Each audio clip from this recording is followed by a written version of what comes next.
Buried Alive by Jacqueline Wilson. Chapter 1. Tim's Diary. This is my holiday diary. Whoops. My writing is a bit wobbly because I'm in the car. My mum gave Biscuits and me these diaries. There was a red diary and a brown diary. This is the brown one. I really wanted the red, but I had to let Biscuits choose first. Biscuits is my best ever friend, I think. I'm going on holiday with my mum and my dad and my friend Biscuits. Biscuits' diary. I had a big breakfast with sausages, yum, because I was going on a long journey. Then we stopped at the motorway cafe, and guess what? I had a second big breakfast with egg and bacon and baked beans and more sausages, yum again. I spent some of my holiday money in the shop. I got fudge and toffee and a giant choc bar and some chocolate biscuits too, in case I get hungry. I've been looking forward to my holiday for ages and ages. We were going to this seaside place in Wales called Llanpistil. It is a funny name. It's spelled funny too. It's in Wales, and lots of Welsh words are peculiar. Dad says it's a super place though. He went there when he was a boy. We had such fun, me and my brothers, said Dad. We swam every day and we made a camp and we played French cricket on the beach and we went for long cliff-top walks. I don't want to go on any cliff-top walks, said Mum. I hate it when people go too near the edge. I won't go too near the edge, Mum, I said. I hate heights too. I went abseiling once. I had to. It was an adventure holiday. It was so scary. Shame you haven't got any brothers, Tim, said Dad. It won't be such fun for you. We can have fun together, said Mum. What are the shops like in Llanpistil? Shops, said Dad. I think there's one. One? Said Mum. What sort of shop? I don't know, a general store, I suppose, said Dad impatiently. You don't go to Llanpistil to go shopping. Obviously not, said Mum. She sighed. I like shopping. So do I said. Dad sighed too, even more impatiently. Boys don't like shopping, he said. I worry about you sometimes, Tim. I worry about my dad sometimes too. He doesn't half go on, and on and on. We have a lovely time when we go shopping at the Flowerfield Centre on Saturdays, don't we, Tim? Said Mum. Tim should be having fun with his friends, not hanging round his mum, said Dad. Then he stopped and snapped his fingers. I've had a brilliant idea. I twitched. I don't always like my dad's ideas, particularly when he thinks they're brilliant. But this time I thought it a truly dazzling idea. Let's invite one of Tim's friends to come to Llanpistil too, said Dad. Oh, yes, I said. Oh, no, said Mum. I'm not at all sure about looking after someone else's child. Some of those boys in Tim's class at school are a pretty wild bunch. I don't want to invite anyone from school, I said. I want to invite Biscuits. That boy you met on the adventure holiday, said Mum. The boy who was always eating, said Dad. He seemed quite a nice, well-behaved sort of boy, said Mum. Better than that Kelly. I met this girl Kelly on the adventure holiday too. She's my girlfriend now. I didn't really choose her. She chose me. She keeps writing to me. She puts all these kisses at the end. It's dead embarrassing. But she's okay, really. Quite good fun, actually. But nowhere near as much fun as Biscuits. So, Dad got in touch with Biscuits' dad, and Mum had a long talk on the phone with Biscuits' mum. It was all fixed. I was thrilled. Biscuits was thrilled. Kelly was not at all thrilled when I wrote and told her. She wrote back, You mean rotten stinking pig. Why didn't you ask me to go to this Clan Pissy place with you? Though I'm going to have a much better holiday. My mum's got this new boyfriend with a caravan, and we're all going to go camping, and it'll be heaps more fun. And I might have asked you to come too, but I'm not now, so there. I got a bit worried I might have upset Kelly. But Kelly's just my girlfriend. Biscuits is my best ever friend. I said to Mum, I'm so pleased he's coming on holiday. We'll have such fun together. We laughed and mucked around and played all these daft games together when we were on that adventure holiday. It was great.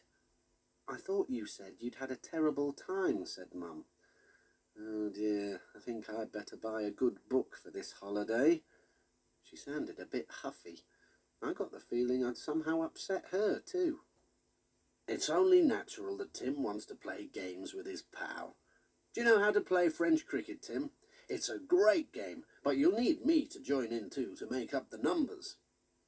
Biscuits and me don't like French or cricket, Dad.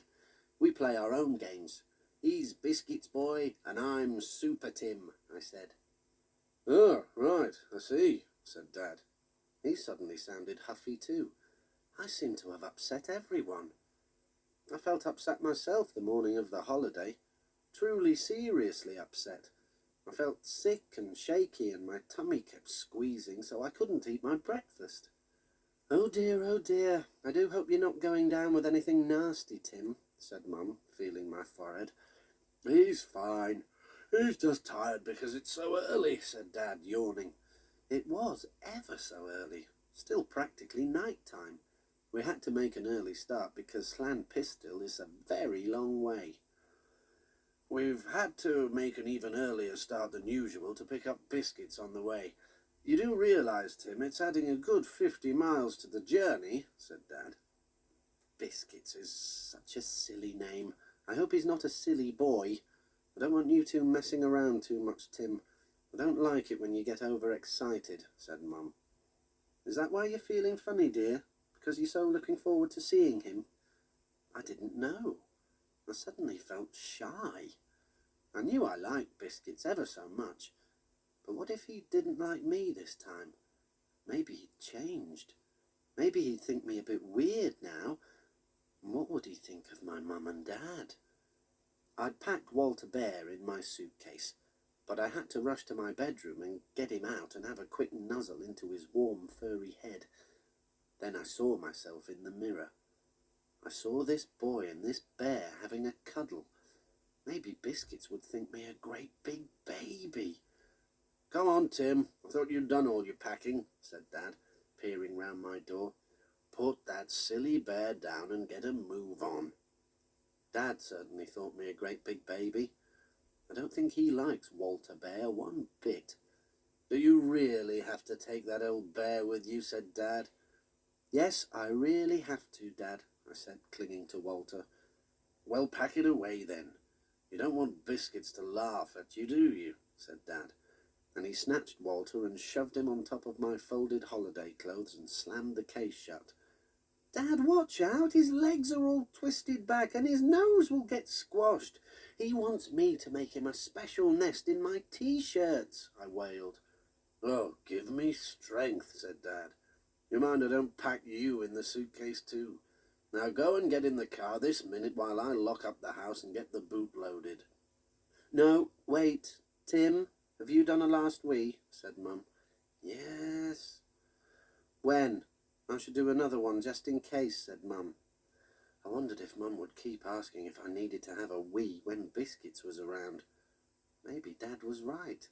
Maybe he would laugh at me. It was a very long drive up to where Biscuits lived. I sat. I looked out of the window. I bit my nails. Are you all right, Tim? You're ever so quiet, said Mum. You're not feeling sick, are you? A bit, I said.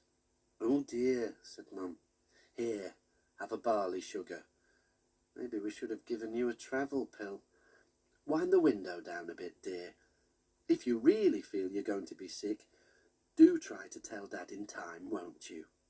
He's not going to be sick, said Dad. Don't keep on about it. Try to take his mind off it. Well, I've got some little treats in my bag, but I was going to wait until Biscuits could share them too. Why don't you just cuddle up with Walter Bear, Tim? I can't. He's shut in the suitcase, with his legs bent back and his nose squashed sideways, I said mournfully. Do give it a rest, both of you, said Dad. Mum went into a huff. I went in a huff too, though I'm not sure Dad noticed. Then I fell asleep for a bit. Wake up, Tim, Dad called. We're nearly at Biscuits' house. Now, according to this map they sent, Marlow Road should be... Oh, blow, we've just gone past it. It took another 10 minutes of turning down one-way roads and doing U-turns before we eventually arrived outside Biscuits' house. And there was Biscuits on the doorstep. There he is. Well, get out of the car, Tim, and run and say hello, said Dad. We'll all get out, darling, said Mum. Come on, what's the matter? You're not shy, are you? I felt so shy I couldn't say a word. Biscuits didn't seem the slightest bit shy. Hey, Tim, I've been looking out for you for ages. Hi, Mrs. Parsons, Mr. Parsons. My mum says, do you want to come inside for a cup of tea? It's very kind of you, but we'd better get on our way, said Dad. All the same, the two mums talked for 10 minutes about meal times and bedtimes and boring stuff like that, and the two dads talked about motorways and petrol and boring stuff like that. We could have had a cup of tea after all, said Biscuits. And biscuits. Are you hungry, dear? Said Mum. You bet, said Biscuits. Well, we'll stop at a motorway cafe quite soon, said Mum. Great, said Biscuits. He nudged me. Great, Tim, yeah? Yeah, I said. My voice was still all little and whispery. Tim's feeling a bit shy, Mum announced. I could have kicked her. Everyone looked at me. I went red. Do you think you ought to have a quick wee while we're here, Tim? Mum said.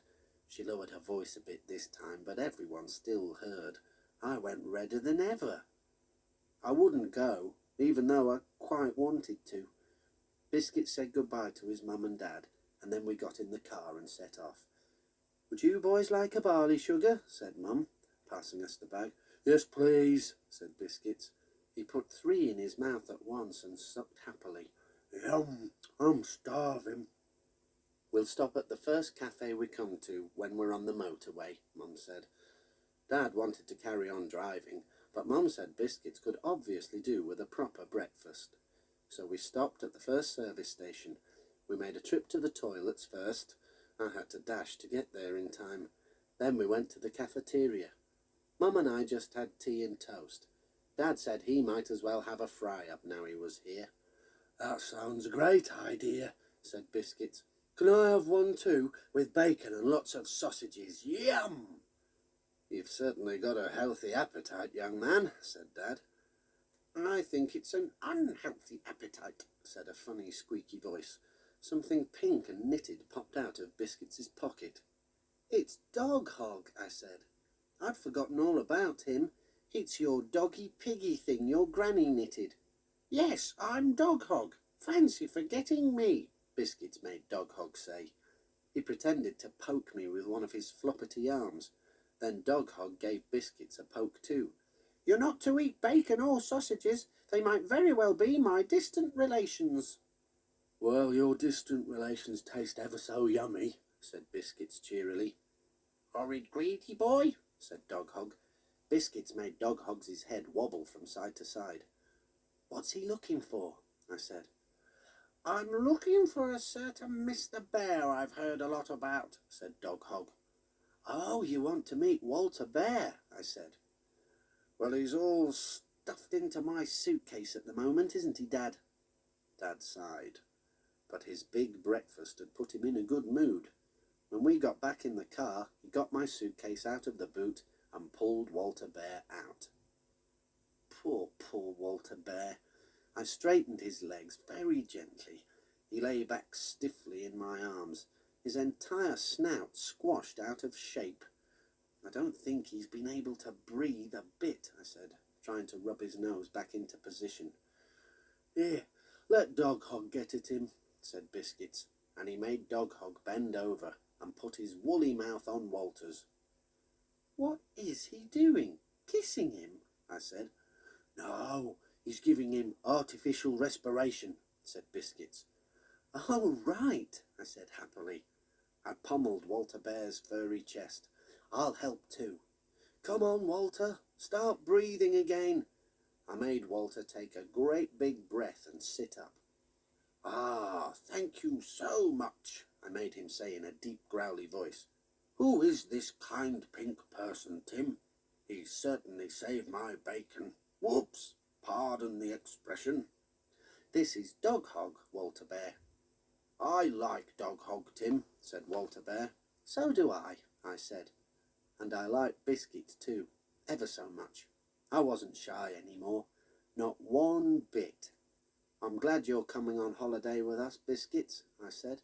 "Me too," said Biscuits. "Hey, I'm glad this isn't an adventure holiday like last time."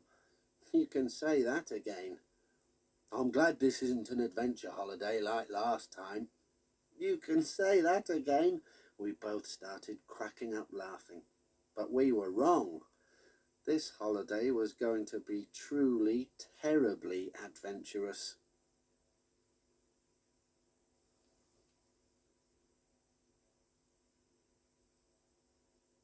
Chapter 2. Tim's Diary.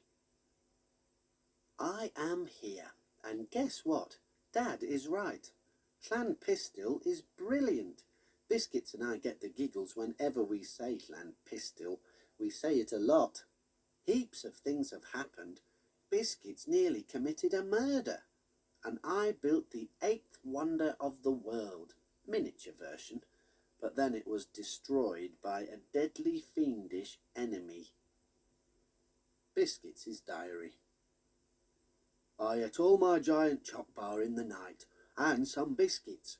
Breakfast wasn't bad, egg and bacon and tomatoes, but no sausages. This morning I had a whippy ice cream with a chocolate flake, and then a Magnum this afternoon. It was a picnic lunch, sandwiches and pie and coke and crisps and choc and apples and grapes and bananas. Tim and I had a banana sword fight. We shouldn't have peeled them first. Mine broke and got all sandy, but Tim's mum gave me another. And another, actually. Our hotel was called the Gwesty Bryn Nodfa. Gwesty is Welsh for hotel. We were guests in the Gwesty. There weren't many other guests, because it's quite a little hotel. 2 old ladies looked out of the Gwesty guest lounge and saw Biscuits and me and said, "Oh dear, boys. They'll start rampaging around in their great big boots." So Biscuits whispered in my ear, "Oh dear, old ladies. They'll start rampaging around in their great big shawl sandals." I cracked up laughing. Biscuits did too. Mum frowned at us. "Boys, calm down now." She looked apologetically at the old ladies. "Don't worry, they're very well behaved boys." "But I bet they're very badly behaved old ladies," Biscuits whispered. I cracked up laughing again. Biscuits did too. We couldn't stop even when Mum got really cross. Biscuits laughed so much he choked on the last bit of a Kit Kat he'd been munching, and he had to be patted on the back. Little bits of Kit Kat, kitten crumbs, spattered out of his mouth and slurped down his chin. "Really," said Mum, whipping out her hanky. "Oh, leave the boys be, it's just high spirits," said Dad. "Come on, don't let's bother with unpacking. Let's get on the beach while the sun's still out." So we walked to the beach. We loped down all these little lanes with hedges full of honeysuckle and wild roses and harebells. We spotted 1 hedgehog and 2 butterflies and 3 rabbits and 4 magpies. Mum said it seemed a very long way to this beach. Then we had to skirt round a cabbage field, and Biscuits and I had a long discussion about the general disgustingness of cabbage. Even Biscuits isn't keen on eating something that pongs of old drains. Mum said she was sure we were lost, and she was getting a blister. Then we had to climb over a stile. It was fun sorting out which way to put your legs. Dad said they were also called kissing gates. He helped Mum climb over, and when she was balancing at the top, he kissed her. I was dead embarrassed. Biscuits and I raised our eyebrows and made smarmy, sucky kissing noises. Mum went very pink, but she didn't tell us off. Her blister didn't seem to be hurting her any more, because she didn't lag behind. She bounced along arm in arm with Dad, while Biscuits and I ran ahead because we could see the sea at last. "Careful," Mum shouted. "Don't go too near the edge, boys." But we weren't at the top of a steep, chalky cliff. It was all sandy grass, and then there was just a long slope of wonderful soft sand in front of us, down, down, down to the beach. "Whee!" shouted Biscuits, and he started sliding down on his bottom. "Whee!" I shouted too, sliding likewise. I had sand all up my t-shirt and shorts, but I didn't care a bit. I leaned over sideways and tumbled over and over, shrieking. "Wow!" said Biscuits, and he turned sideways and started tumbling too. He looked like a great big beach ball bouncing all the way down. By the time I got to the bottom, I had sand in my hair and my ears and my mouth and even up my nose, but I still didn't care. I just took off my t-shirt and rubbed it all off. Biscuits did the same. "Keep your t-shirts on, boys. You don't want to get sunburnt," Mum called. She rubbed us all over with this sunscreen stuff. It was ever so tickly, and Biscuits and I both got the giggles. Then the sun went in, and soon we needed our t-shirts back on, and our sweaters. "How about a game of French cricket to get warm?" said Dad. "Oh, Dad, no. I hate games like that," I said. "You've never even played it. Come on, it's fun, Tim," said Dad. "Why don't you all make a nice sandcastle?" said Mum quickly. "Oh, yes," I said. "I know about castles. I did this special project at school. Let's build a Mott and Bailey castle, eh, Biscuits?" I said. "You what?" said Biscuits. "Bott and Nailey?" "You twit. Mott. That's a castle that's up on a mound, right? And the Bailey is the walk right round it." "No, don't let's build a boring old Mott and Bailey castle, Tim. We'll do my Bott and Nailey castle. All the soldiers stand up the top and moon at the enemy, showing their bots, right?" Okay, I said, giggling. "And then they cut off all their horny old toenails and flick them over the parapet so that it's like confetti, and all these daggy old nailies get in the enemy's hair, right, Biscuits?" "What on earth are you two going on about?" said Dad, getting a bit irritated. "Okay, let's build a sandcastle." There was just one problem. We didn't have any decent spades. There was a little kiosk right along at the top of the beach, so we trailed all the way there, but they just had little baby plastic spades for toddlers. They had ice cream though, so we had that instead. I was a bit disappointed. I had this vision of a brilliant turreted castle on a mound with garde-robes and arrow-slit windows and a little drawbridge. But Biscuits licked his ice cream happily and didn't seem to mind a bit. When we went back to the hotel, I spotted something in the umbrella stand in the hall. 2 big spades with painted wooden handles and hard metal blades. They were very old and chipped, but still sturdy. They looked as if they'd been lolling in the umbrella stand a very long time. The hotel lady, Mrs. Jones, made a fuss of Biscuits at dinner because he had mushroom soup and a roll, and then chicken and chips and peas, and then apple pie and cream, and he said it was all extra yummy, especially the pie. Mrs. Jones said it was her own special homemade pie, and she brought him another slice because she said it was good to see a young man who appreciated his food. I hadn't been able to finish my pie, and I didn't like the skin on my chicken, and I don't like soup, especially not mushroom. Mum apologised for me being such a picky eater, but Mrs. Jones just laughed and ruffled my hair. She seemed to like me too, even though I don't appreciate my food like biscuits. So I plucked up courage to ask about the spades. "Those old spades, dearie? Of course you two boys can borrow them." "Wow, great," I said. "Wow and wow again, and great and even greater," said Biscuits. We went to inspect the spades in the umbrella stand while Mum and Dad had coffee. "I'll have the one with the red handle," said Biscuits, grabbing it. "But you had the red holiday diary," I said. "Yes, so red's my colour," said Biscuits. "You can have the blue." "But I was the one who asked about the spades," I said, "and I let you have first pick of the holiday diary, so I should have first pick now."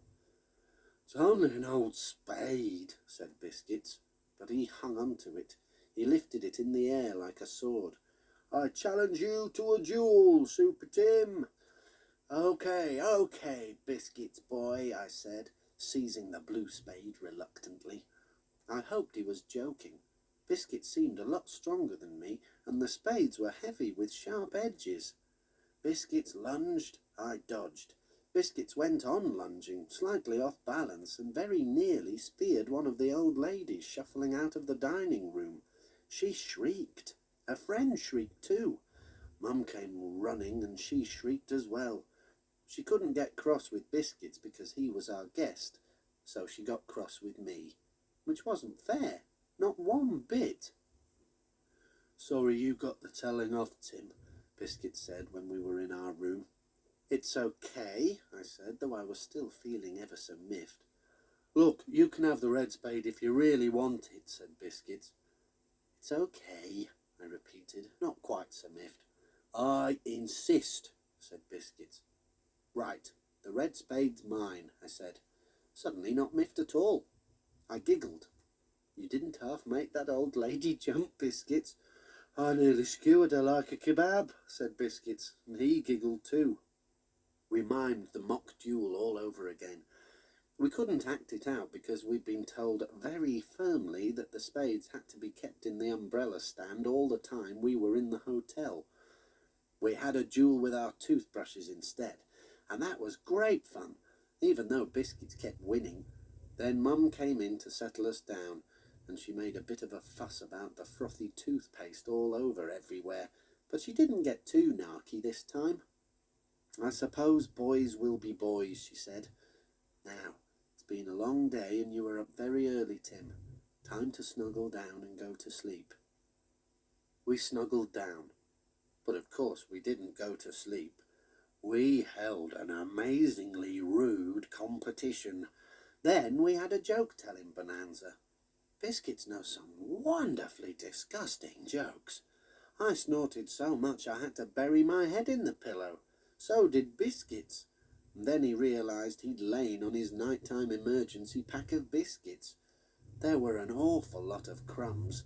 He had to eat them all up to get rid of them. Then he nodded off.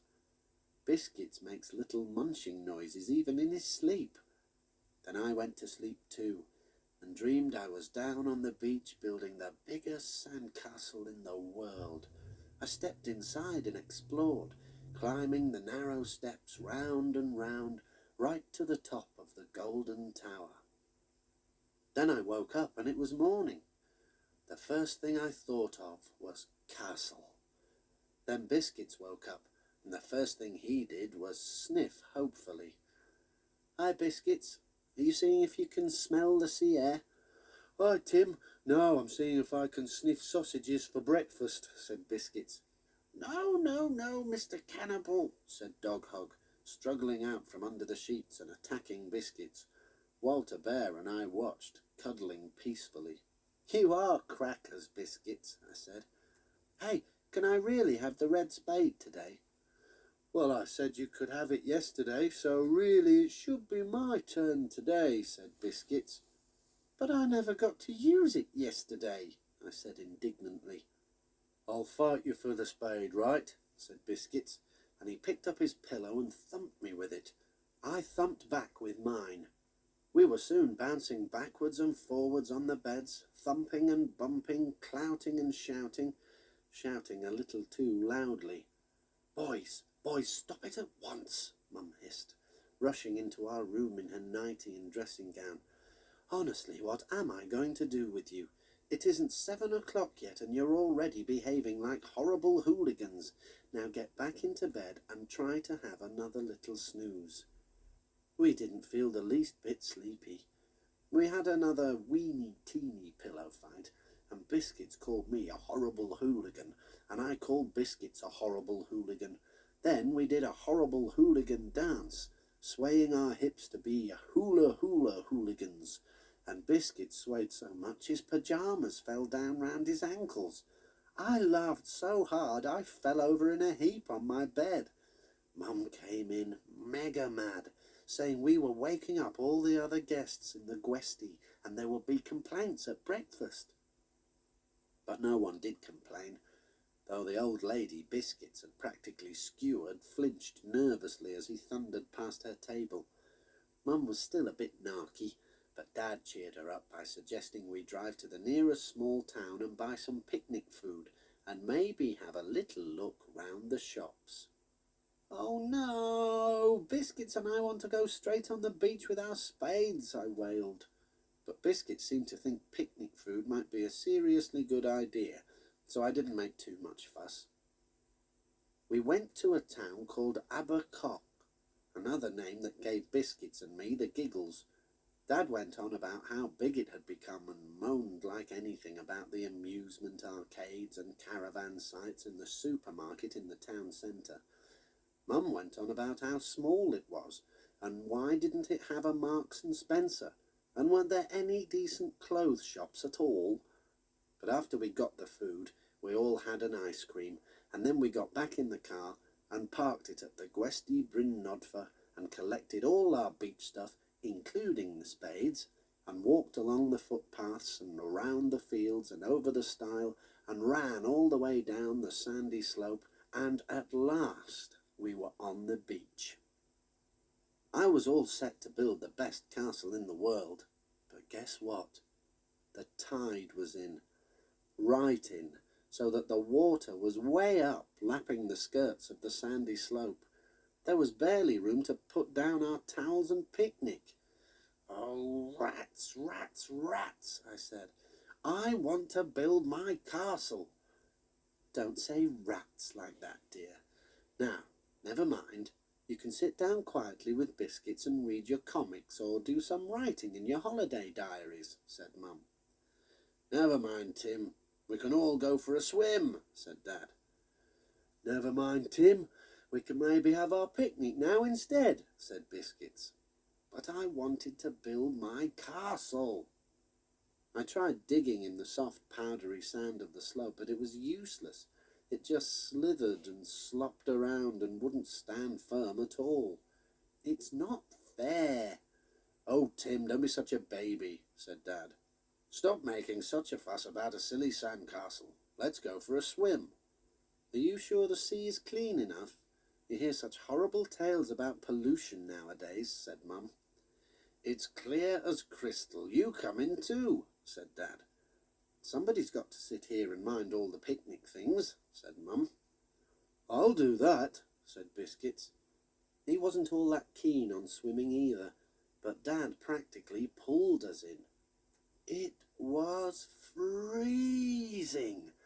Biscuits and I stood shivering, hugging our elbows, knees knocking, feet solid ice. "Come on, you two, get in properly," Dad yelled. "It's lovely once you're under." His teeth were chattering too, and his face was purple. "This isn't my idea of fun," said Biscuits. "You can say that again," I said. "This isn't my idea of fun," said Biscuits. "You can say that." "Ah!" I yelled, because Dad suddenly splashed me. I splashed him back, and Biscuits. They both splashed each other, and me. Suddenly we were all jumping about, and it wasn't quite so cold. It was almost fun.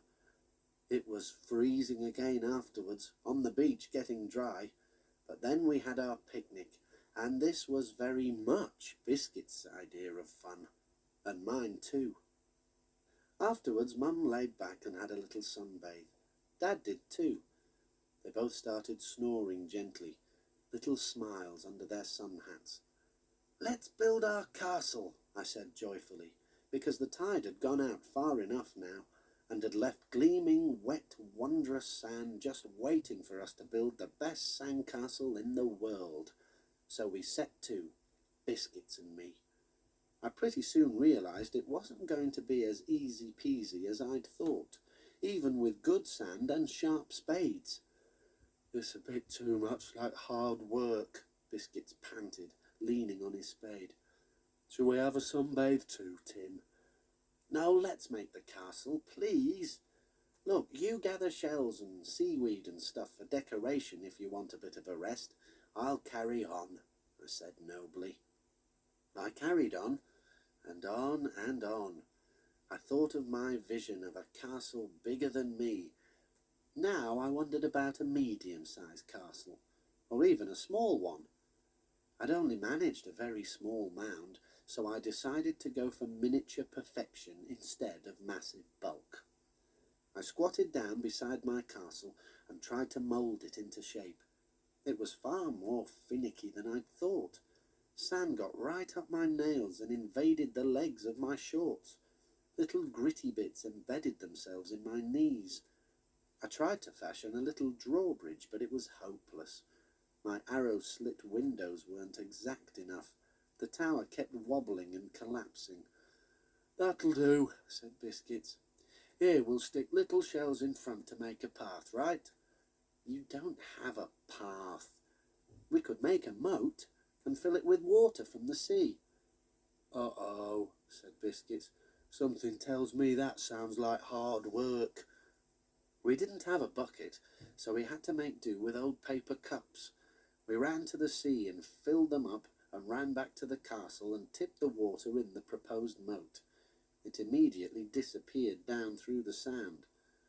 "Rats," I said again. I stared at my lopsided little castle with its empty moat and sighed. "It's not much of a castle, is it, Biscuits?" "I think it's a super castle," said Biscuits. "Truly a fantastic creation. Practically the eighth wonder of the world. Honest, Tim." "Oh, let's see this super-duper castle, eh?"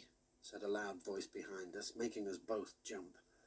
Two boys had crept up behind us. One was about our age and very pale and pinched-looking. He didn't look very tough, but his smile was spiteful. He was the sort of boy you treated with caution. The other boy was much bigger, and much tougher too. His hair was shaved so short it was just prickles, which looked as sharp as spikes. If he head-butted you, you'd get severely perforated. He was the sort of boy that made red alert alarm system buzz inside your brain. He was wearing great big Doc Martens, even on the beach. I looked at the boy, I looked at the boots. I knew what was going to happen next. "What a dinky-ducky castle you two little sissy boys have made," he said, his eyes beady. "Shame it's just sand. Someone could accidentally trip and—" He kicked hard. The castle collapsed. He laughed. His mate laughed. You big bully, I saw that. You kicked my Tim's castle over deliberately." Oh no, it was Mum. She came rushing towards us, red in the face, her dress still tucked up to get her legs sunburnt. The boys spluttered with laughter.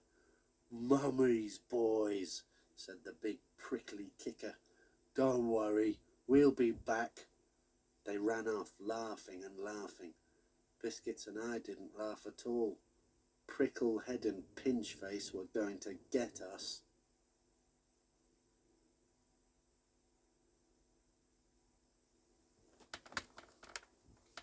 Chapter 3. Tim's Diary. I seem to be in the middle of a dire and dangerous adventure. The deadly fiendish enemy has made another evil advance. Biscuit's boy and I are desperately outnumbered. Well, I know it's 2 against 2, but they're much bigger, especially Pricklehead. However, we have a new recruit to our ranks. You will never guess who it is. Biscuits' diary. Sausages for breakfast, yum, yum, yum, and baked beans too. I somehow got orange slurp all down my white t-shirt. Tim's mum said I had to change it. Then I had an ice lolly in the morning, an orange one, and I got orange slurp all down my white t-shirt, so I could just as well have kept the first one on. My t-shirt got a bit gummed up too because I had some candy floss at the amusement arcade. Candy floss is yummy but frustrating. More goes on your face than in it. It was raining when we woke up the next morning. Sorry, boys, said Dad at breakfast. It doesn't look like a good day for the beach. Rats, I said. Don't use that silly expression, Tim, said Mum. Okay. Large, twitchy-nosed, long-tailed, sewer-scavenging rodents. Now, no need to be cheeky, said Mum.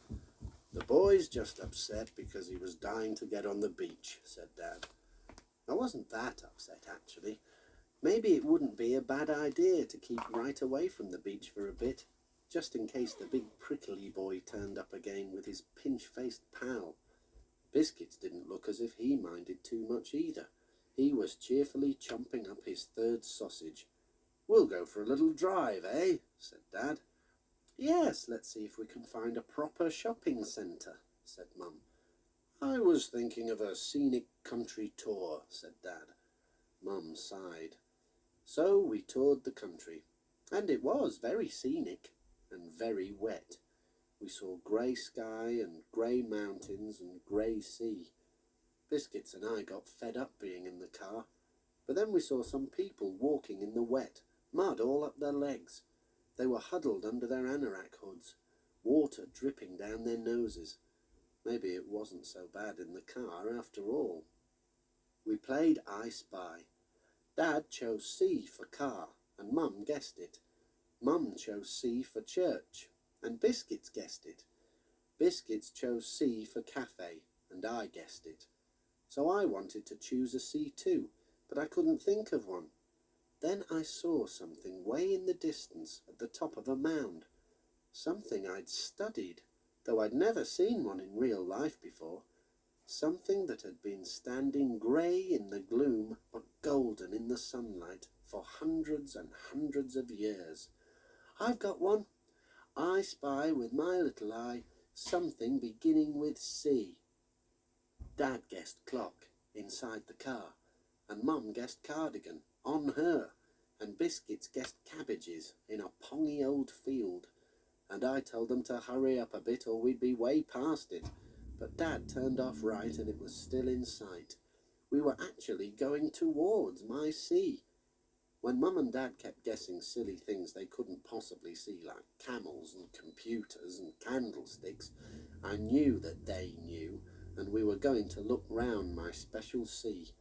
Biscuit still didn't get it. Cake, he said hopefully. What about C for chocolate, said Mum, reaching into her handbag and bringing out a big bar of Cadbury's Dairy Milk. Biscuits?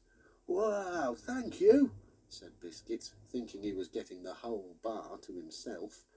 No, dear, just take a couple of pieces and then pass the bar to Tim. You couldn't possibly eat a whole big bar yourself, said Mum. I could, said Biscuits. Bigger bars than this, easy peasy. Biscuits' eating powers are phenomenal, I said. Hey, Biscuits, guess my C. Go on. Cadbury's, said Biscuits. Your eating powers might be phenomenal, but you're totally useless at I Spy, I said, elbowing him in his big soft side. Hey, your skinny little elbows aren't half sharp, said Biscuits, elbowing me back. Hey, your great galumping elbows aren't half hard, I said, shoving him. He shoved back and we started a mega wrestle in the back of the car. Boys, stop fighting, Mum shouted. They're only messing about, said Dad. They'll choke on their chocolate, said Mum. Anyway, we're here now, said Dad, pulling up. Here, at my special C word, I said. Could it possibly be a crumbling, creaky castle? Biscuits laughed and had another big bite of the chocolate bar when Mum wasn't watching. He winked at me and I winked at him. Then he winked the other eye and I winked my other eye. Then he winked both rapidly, so I did too. Tim, have you got something in your eye, dear? Come here and let me have a look, said Mum. It's nothing, Mum. Don't keep fussing, I said, getting out of the car. This awful rain, said Mum. You'd better both come under my umbrella, boys. Oh, Mum, it's only little drops of water, I said impatiently. Come on, Biscuits boy, race you to the top of the tower. No, slow down, Tim. You're not to rush off up anywhere. Old castles can be very dangerous, said Mum, especially when it's all slippery in the wet. Tim? Don't worry, I'm not rushing, said Biscuits. It took him ages and ages to get right to the top of the tower. He had to have lots of rests. So did Mum, and even Dad got a bit puffed.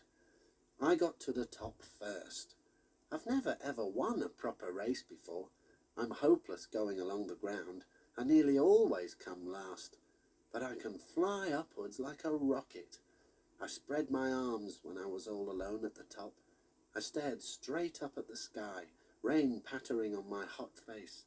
I pretended I was really Super Tim, and I just whizzed my way over the mountains quick as a wink, and now I was waiting to meet up with my trusty companion Biscuits boy. Waiting and waiting and waiting.